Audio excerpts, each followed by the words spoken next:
मान लीजिए कोई जबरदस्त आइडिया है, लेकिन उसे दुनिया के सामने लाने के लिए वेबसाइट बनाना एक बहुत मुश्किल काम लगता है ना? खैर, अच्छी खबर यह है कि अब कोड की एक लाइन भी लिखने की जरूरत नहीं है। चलिए देखते हैं कि ये सब कैसे मुमकिन है। ये कहानी ना बहुत आम है। एक शानदार आइडिया दिमाग में आता है, लेकिन जैसे ही उसे ऑनलाइन ले जाने की बात होती है, कोडिंग की एक बड़ी सी दीवार सामने खड़ी हो जाती है। और सच कहूं तो ये रुकावट बहुत से सपनों को शुरू होने से पहले ही रोक देती है। तो सवाल ये है कि इतने सारे ऑप्शंस में से किसी भी प्रोजेक्ट के लिए सही टूल कैसे चुनें? इस सफर में हम एक गाइड की तरह काम करेंगे जो नो कोड की दुनिया में सही रास्ता दिखाएगा। तो हम 5 अलग-अलग रास्ते देखेंगे। एक जिसमें पूरा कंट्रोल मिलता है, दूसरा जो सबसे तेज है, एक है जो बड़े कंटेंट के लिए बना है, एक बेचने के लिए, और आखिरी जो असली ऐप्स बनाने की ताकत देता है। तो चलिए पहले रास्ते से ही शुरू करते हैं। तो पहला रास्ता जो शायद सबसे जाना पहचाना है, ऑल इन वन बिल्डर्स। इसे ना डिजिटल लेगो ब्लॉक्स की तरह समझ सकते हैं, जहां वेबसाइट को बस एक एक ब्लॉक जोड़कर आसानी से बनाया जा सकता है। और ये प्रोसेस सच में इतना ही आसान है। बस एक टेम्पलेट चुनना होता है और फिर जो भी चीज़ें चाहिए उन्हें खींचकर सही जगह पर रख देना है। ये बिल्कुल एक डिजिटल कैनवस पर पेंटिंग करने जैसा है, एकदम आसान और क्रिएटिव, जिसके लिए किसी भी टेक्निकल नॉलेज की ज़रूरत नहीं पड़ती। तो ये तरीका किसके लिए सबसे अच्छा है? ये उन लोगों के लिए बना है जो चाहते हैं कि उनकी वेबसाइट दिखे तो बहुत खूबसूरत, लेकिन वो किसी टेक्निकल झंझट में नहीं पड़ना चाहते।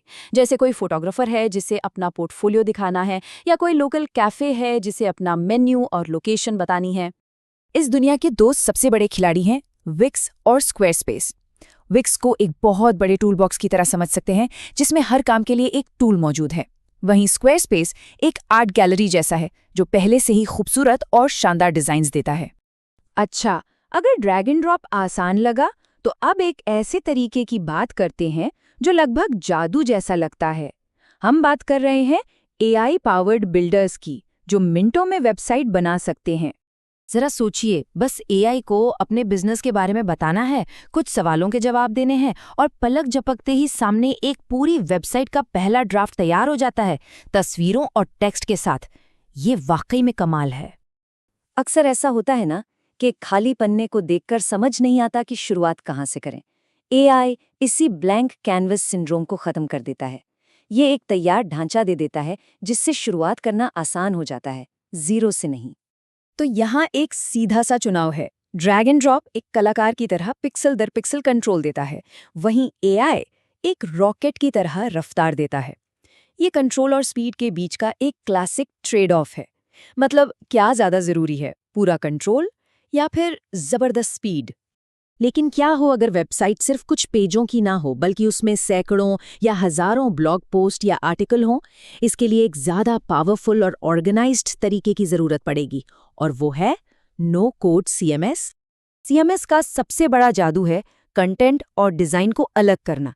इसे ऐसे समझिए, सारा कंटेंट जैसे आर्टिकल्स और तस्वीरें एक डेटाबेस में रहता है, और वेबसाइट का डिज़ाइन एक खाचा या टेम्पलेट की तरह होता है। तो जब भी कोई आर्टिकल बदलते हैं तो पूरी वेबसाइट का डिज़ाइन बदलने की ज़रूरत ही नहीं पड़ती।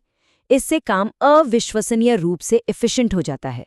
तो अगर कोई ब्लॉगर है, या कोई ऑनलाइन मैगजीन चला रहा है, या फिर कोई रियल एस्टेट एजेंसी है जिसे सैकड़ों लिस्टिंग्स मैनेज करनी है, मतलब अगर वेबसाइट कंटेंट पर चलती है, तो CMS ही सबसे अच्छा दोस्त है। WordPress.com कंटेंट की दुनिया का बादशाह है, खासकर ब्लॉगिंग के लिए। इसे शुरू करना बहुत आसान है। दूसरी तरफ है वेबफ्लो, जो डिजाइनर्स के लिए एक सपने जैसा है। ये कोड लिखे बिना एक वेबसाइट के हर छोटे से छोटे हिस्से पर पूरा कंट्रोल देता है। लेकिन हाँ, इस पावर को सीखने में थोड़ा समय लगता है। चलिए अब एक ऐसे तरीके पर फोकस करते हैं जो सिर्फ एक ही काम के लिए बनाया गया है, ऑनलाइन सामान बेचना। देखिए, एक ऑनलाइन स्टोर एक आइसबर्ग की तरह होता है। जो सामने दिखता है, यानी खूबसूरत प्रोडक्ट पेज, वो तो बस ऊपरी हिस्सा है। असली ताकत तो पानी के नीचे छिपी है। Inventory, payments, shipping, e-commerce platforms इन सारी मुश्किल चीज़ों को संभालते हैं। तो ये प्लेटफॉर्म्स करते क्या हैं? वो इन्वेंट्री पर नज़र रखते हैं ताकि कोई ऐसा सामान न बिक जाए जो स्टॉक में ही नहीं है। वो सेफ पेमेंट्स को पक्का करते हैं ताकि कस्टमर्स का भरोसा बना रहे, और वो शिपिंग भी कैलकुलेट करते हैं, जो अपने आप में एक बहुत बड़ा सिरदर्द हो सकता है।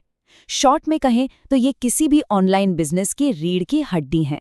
जब फिजिकल प्रोडक्ट्स की बात आती है तो शॉपिफाई इंडस्ट्री स्टैंडर्ड है, मतलब सबसे बड़ा नाम। लेकिन डिजिटल दुनिया के लिए, जैसे ऑनलाइन कोर्स, ई बुक्स या मेंबरशिप्स बेचने हों, तो पोडिया और कजाबी जैसे प्लेटफॉर्म्स बेहतर चॉइस हैं, क्योंकि ये खास तौर पर इन्हीं ज़रूरतों के लिए बनाए गए हैं। अभी तक हमने ऐसी वेबसाइट्स की बात की जो जानकारी दिखाती हैं, लेकिन क्या हो अगर कुछ ऐसा बनाना हो जो सिर्फ दिखाए नहीं बल्कि कुछ करे? यहीं पर हम वेब ऐप बिल्डर्स की दुनिया में कदम रखते हैं। यहाँ मेन डिफरेंस इंटरैक्शन का है। एक ब्लॉग एक वेबसाइट है, उसे पढ़ा जाता है, लेकिन एक सोशल मीडिया साइट एक वेब ऐप है। उस पे लोग पोस्ट करते हैं, लाइक करते हैं, कमेंट करते हैं, मतलब सिस्टम के साथ इंटरैक्ट करते हैं। बस यही फर्क है। हो सकता है ये थोड़ा डरावना लगे, लेकिन इसका बेसिक आइडिया बहुत सिंपल है। ये कोड लिखने के बजाय रूल्स का एक फ्लो चार्ट बनाने जैसा है। सिस्टम को बस ये बताना होता है कि अगर यूजर इस बटन पर क्लिक करे तो ये जानकारी डेटाबेस में सेव कर दो। इन रूल्स को बस विजुअली जोड़ा जाता है। तो हमने 5 अलग-अलग रास्ते देखे। ऑल इन वन जो विजुअल कंट्रोल देता है, एआई जो तुरंत प्रोटोटाइप बनाता है, सीएमएस जो कंटेंट को मैनेज करता है, ई कॉमर्स जो बेचने में मदद करता है, और वेब ऐप्स जो कस्टम टूल बनाते हैं। हर रास्ते की अपनी एक ताकत है और इसे सीखने में अलग-अलग वक्त लगता है। इसे एक तरह की चीट शीट समझ सकते हैं जो सही फैसला लेने में मदद करेगी। तो सवाल वापस वही आता है, असल में बनाना क्या है? एक खूबसूरत पोर्टफोलियो, एक तेज प्रोटोटाइप, एक बढ़ता हुआ ब्लॉग, या शायद अगला बड़ा वेब एप्लीकेशन? सपना जो भी हो, उसे हकीकत में बदलने के लिए सही नो कोड टूल मौजूद है। अब बस बनाने की देर है।